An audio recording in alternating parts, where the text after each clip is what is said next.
Hello everybody, this is Marc Baxter coming to you again with another episode of Transform My Life. I got another young fella here, I just met him, I don't know his name. So again, this is very similar to Ayana Van Zant's Transform My Life. The only difference is this is totally, and I mean totally, unscripted. And let me tell you the significance about this episode. This is my 10th episode. It was only 2 weeks ago on a Sunday, I told my son Jaden, I said, Jaden, tomorrow is the day. Because I knew I was going to do this for a couple years, but I had to wait for God to set everything up. So I told him 2 Sundays ago, I said, Jaden, tomorrow is going to be my first episode because I feel God is telling me to go and do it. And as a result, the next day, it was the first episode of Transform My Life. And here we are 2 weeks later with episode 10. So I am so excited. So again, my brother here, I want to thank you, my brother, for being a part of this. How you doing? Okay. Excellent. I saw this brother coming out of the supermarket. I explained to him what I was doing and something about our connection, that soul-to-soul connection. He said, let's do it. So here we are. So I'm not going to spend any more time. We're going to jump right into it. Again, thank you, myself, for being a part of this Transforming My Life. So if I wanted to give you a question on a scale from 1 to 10, if I were to say, where does your life stand right now with 10 being excellent and 1 being not so good, what number would you say your life is at right now? Oh, I would say I would go 8 because, I was married for 56 years. Oh, congrats. And, this man was married for 56 years. Kudos to you, my brother. Go ahead. Yes, and my career is that I work in a suit factory at Broad and Lehigh. Okay. It's a company name, Joseph H. Coins and Sons Association. Okay. They're out of business now, but the building is still there. And after that, I went to work for a supermarket, Pathmark. I've been there for 15 years. Yes, and after that, my wife and I went into child care. We had 3 children of our own, and we adopted 3 others. Wow. Well, at my age now, 76, we don't do that anymore.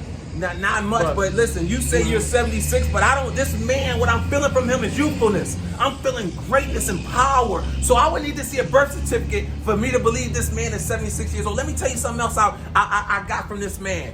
This is a working man. This is a man that believes in the principle of sow and reap. He's not about an entitlement mindset or a poverty mindset, meaning that he wants something for doing nothing. This man is all about going out and being the change that he wants to see in the world. And that's all I know just from about him. He's a family man. He got the 3 children. He was married. This is an ideal quality man of character. This is why we're doing Transform My Life, so we can run into people like this, so we can show other people that it is possible. That I don't care what you've been through in your life. I don't care the cards that you were dealt. It's not so much about the cards that you were dealt, but it's all about how well did you play your hand. Another question for you, my son. Was all of those things, and you're a well-accomplished man, was any of those things easy to do? No, it wasn't. I'll be honest with you. When we was doing child care, we had two things in mind. We wanted to get them educated, and being responsible citizens is what we wanted to do. And I think we did quite a job with it. So this man said it wasn't easy for him to establish his goals and his dreams, especially in childcare. But the key is he had a vision. See, without a vision, the people perish. He had a vision. He had goals. See, so in other words, he stood for something. And you got to understand, if you don't stand for something, you already know you fall for anything. Now, here we go. The question. I'm bringing you back to that scale. You said you're at 8. And that's a beautiful thing. And again, perfection is unattainable. But my question to you, my friend, is why an 8 and not a 9 or a 10 in your life right now? What's in the way of you being totally your best possible self and living your best possible life? Well, in child care, for example, each child that comes into our family is not the same. Right.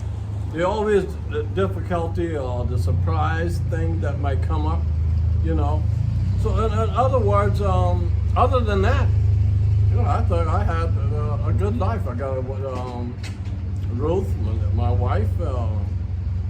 She's my love of my life. That's what's up. 56 years, and she just ought to be. Yes. That's excellent. Yes.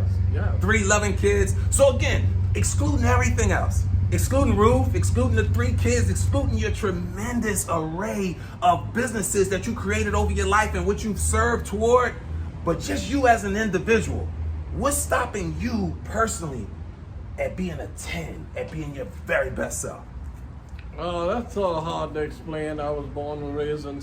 Hey, we had to come back at you. For some reason, the camera cut off on the phone, but I wanted to ask this young fella his last question about individually. I know Ruth, his wife, 56 years they've been married, his 3 kids. I know all of that. I know his business prowess, his accolades. I know all of that. But I asked him individually as a person, what's stopping you from being a 10? I know you said an 8. What's in your way from being a 10? I know you grew up South Carolina and all that, but finish telling your story. Well, okay, I'll put it this way. The closest town where we live was like 7 miles away. And you know, this is back in the 40s and the 50s. And the only reason we would go to town is something that we absolutely need. Got you. Because in town at that time, they had the signs up. Right. Black only, white only. Discriminate, yes, definitely. Yes. Segregated and all that. Yeah. So, you know, I would put it that way. And I, you know, wish you luck with your program and. No, absolutely. So basically, and we're gonna sum it up. Basically, what you're saying is, it's the conditions in the world that prevent you from being your optimal self. It was some of those unfair conditions, from the segregation to the racism, to all those things that got in the way from you being your best self. Is that kind of? Absolutely. All right, well, let me add on to that, brother. Let me tell you something. For whom much is given, much is required, right? So let me tell you, even though you had to go through all of that, and we all had to go through it, I'm a black man myself, but this is what I do know, that greater is he that is in me than he that is in the world. So all of that can strive, the systematic racism, all that stuff that's in the laws now and all that, it can't stop me, and nor did it stop you, my brother. Because here go the hard thing about life. The cream gotta rise to the top. See, so the thing is, you the cream, I'm the cream. And everybody else that's out here spreading love, you're the cream. And I don't care who's up against you. See, the weapons will be formed against you, but they definitely won't prosper. See, so even though the systematic racism was in your way for you elevating higher than you already elevated, which is extraordinary, here's the thing. You still did your thing, my brother, and you still doing your thing. 56 years of marriage, raising 3 beautiful kids. So when I tell you, my brother, don't forget, we adopted 3 others. And adopted 3 others. So you got a heart for people, and that's what I feel from you, and that's why you here on Transform My Life. So again, do you feel better right now than you felt 5 minutes ago when I asked you to come do this interview? Yes, I did. It's a joy to share my thoughts with you. I appreciate it. And it's a joy for me to be able to engage you in this Transform My Life. So when your kids ask you, hey, Dad, why you glowing so much? Why you shining so much? This is what you tell them, my brother. You tell them you've been touched by an angel. There you go. Okay, don't leave me hanging. Give me that. There it is. You've been touched by an angel. And let me tell you what else. You too can be touched by an angel. We out here transforming lives, one person at a time. And I want to hear your story. And guess what? I want to help add to your life. I want to use what God is doing in my life and connect soul to soul and elevate your life, my friend. So just shoot me a comment. And until then, never forget, you were born to be great. Take care. Okay, take care.